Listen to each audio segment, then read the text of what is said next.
Hi hello everyone, this is चकित from BSc global education. आज की डेट में जो न्यूजीलैंड ऑस्ट्रेलिया का वीज़ा लेना जो सबसे मुश्किल हो रखा है, उसके पीछे है सबसे बड़ा कारण जो कि है सोर्स ऑफ फंड्स। जो सोर्स ऑफ फंड्स है वो कहाँ से आया है, मतलब जो आप पैसा अपने वीज़ा में दिखा रहे हो वो कहाँ से आया है। ये सबसे बड़ा मुद्दा है आज की डेट में इमिग्रेशन का, क्योंकि बहुत सारे लोग पैसा तो कहीं ना कहीं से अरेंज कर लेते हैं बट उसका सोर्स अरेंज नहीं कर पाते।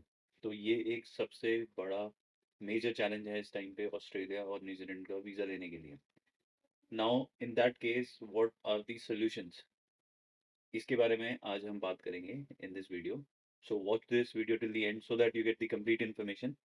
ऑल्सो जिस जिसको भी आप जानते हो जो ऑस्ट्रेलिया न्यूजीलैंड में पढ़ना चाहता है, उसके साथ ये वीडियो ज़रूर शेयर करना, सो दैट कि उनकी भी एनलाइटमेंट हो पाए। और अगर आपने अभी तक ये चैनल सब्सक्राइब नहीं किया है तो ये सब्सक्राइब कर लो, क्योंकि you are going to get lot of authentic information on this channel. So पहले स्टार्ट करते हैं आईटीआर से। What is an ITR? ITR is income tax return. मैंने पिछले एक हफ्ते में कम से कम 50 बच्चों से बात करी है जिनको ये भी आइडिया नहीं है कि आईटीआर क्या होता है। देखो, बाहर जाने का एस्पिरेशन इज वन थिंग, और उस पूरे प्रोसेस की नॉलेज आपको होना इज अनदर थिंग। तो आप जो यूट्यूब पर आते हो वो इसी कारण की वजह से आते हो कि आप नॉलेज ले सको। तो नॉलेज लेने में ये एक बहुत इंपॉर्टेंट फैक्टर है कि आपकी आईटीआर होनी चाहिए। आईटीआर क्या होती है? ITR is income tax return. जब आप किसी भी सोर्स से पैसे कमाते हो और उस कमाई पे जो सरकार को टैक्स देते हो, उसकी जो ब्यौरा है वो आईटीआर है।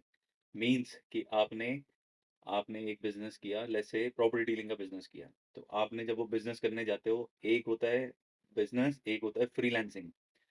फ्रीलांसिंग कोई भी कर सकता है, बट उसका प्रूफ कैसे होगा until unless you don't have any sort of contract with the people you are doing the business with? जब तक आपके पास उस बिजनेस के प्रूफ नहीं है तब तक वो बिजनेस जो है वो इनवैलिड है।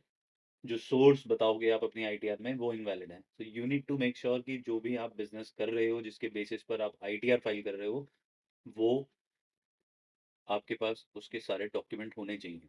अब खासकर आते हैं एग्रीकल्चर वाली इनकम पर। जब आप एग्रीकल्चर से इनकम डिक्लेयर करते हो तो आपने जो खेती करके जो फसल उगाई है वो कहाँ बेची है, उसके क्या प्रूफ्स हैं, वो ज़मीन आपकी है क्या, उस जो आपने फसल बेची है वो कितने की बेची है, उस पर आपको कितने का प्रॉफिट हुआ है, ये सारा ब्यौरा आपके पास होना चाहिए। As long as you have all these things that would be a valid ITR.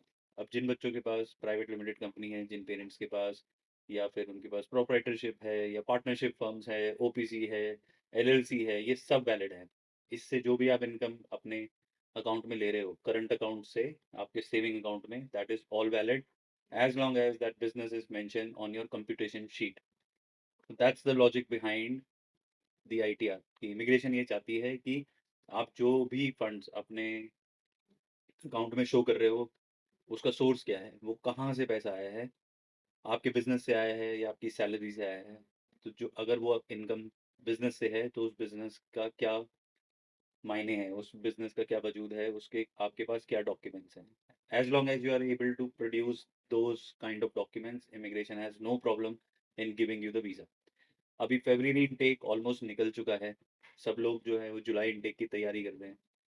आज से अगर आप अपनी डॉक्यूमेंटेशन के ऊपर ध्यान दोगे तो आप डेफिनेटली जुलाई इनटेक में जा पाओगे। अगर आप इस चीज़ को प्रोक्रेस्टिनेट करते रहोगे, इस चीज़ को डिले करते रहोगे, इस चीज़ के ऊपर एक्शन नहीं लोगे, तो डेफिनेटली आपको जुलाई में भी वीज़ा नहीं मिलेगा। तो आपके पास अभी टाइम है कि आप अपनी जो फाइलिंग है उसको सॉलिड कर सकते हो। देखो, वीज़ा का रिजेक्शन रेट इस टाइम पर हाई है because of these reasons only, कि बच्चे जो वीज़ा अप्लाई कर रहे हैं उनके पास अपनी इनकम का सोर्स ही नहीं है। अब बात कर लेते हैं लोन के लिए। जो बच्चे लोन लेकर जाना चाहते हैं उनके लिए मेरी एडवाइस ये है कि don't take 100% loan, show some funds of your own. Let's say you can divide your income into, not income, the funding into two parts, one which is your own saving and one which is your education loan। अब education loan की जो EMI है वो काफ़ी high होती है अगर आपकी ड्यूरेशन कम हो, तो please increase the duration so that your EMI amount can go down, and that way even if you have ITR of 10 lakhs, 11 lakhs, 12 lakhs, that would also work because then the EMI amount will go down। Plus it will also give confidence to immigration कि आपके पास खुद की अपनी savings हैं जिसके basis पर आप ये पैसा इन्वेस्ट करने वाले हो। जो बैचलर्स वाले स्टूडेंट हैं उनको इस बात पे खास ध्यान देना है कि आपकी फंडिंग बहुत ज़्यादा स्ट्रांग हो। मास्टर्स वालों को इतनी प्रॉब्लम नहीं है as long as they are going for a green list course. Green list course में जाने वाले बच्चों को एडवांटेज है। तो आपको ये चूज करना है कि जिस कॉलेज में आप जा रहे हो, जिस यूनिवर्सिटी में आप जा रहे हो, जिस प्रोग्राम में आप जा रहे हो वो ग्रीन लिस्ट होना चाहिए। As long as the programme is green list, you have business proof, the source of funds, a good ITR, then your visa will be short. But if you have got problems in your file, then you need to work on it.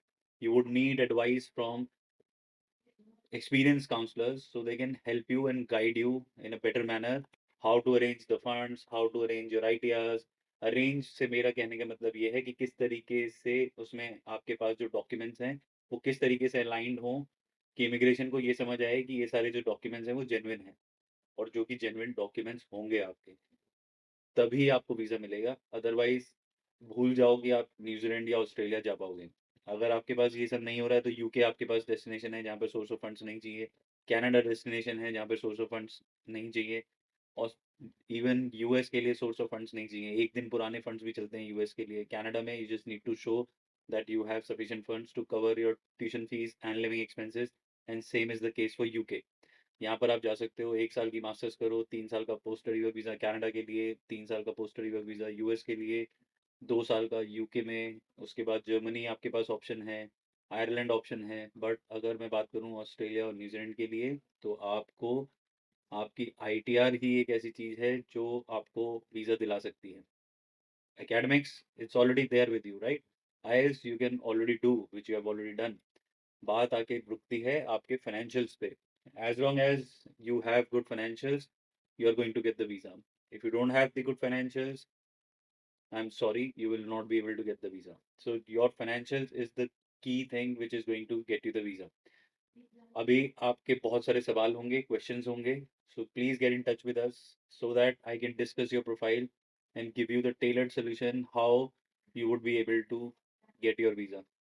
इसके बाद future में जो videos आने वाली हैं उसके लिए आप सब्सक्राइब करो and share this video with anyone who is planning to go to New Zealand or Australia for the coming July intake. Thank you for watching this video. If you have liked this, hit the like button, share it with your friends and family, and subscribe to AC. Thank you. Take care. Bye bye.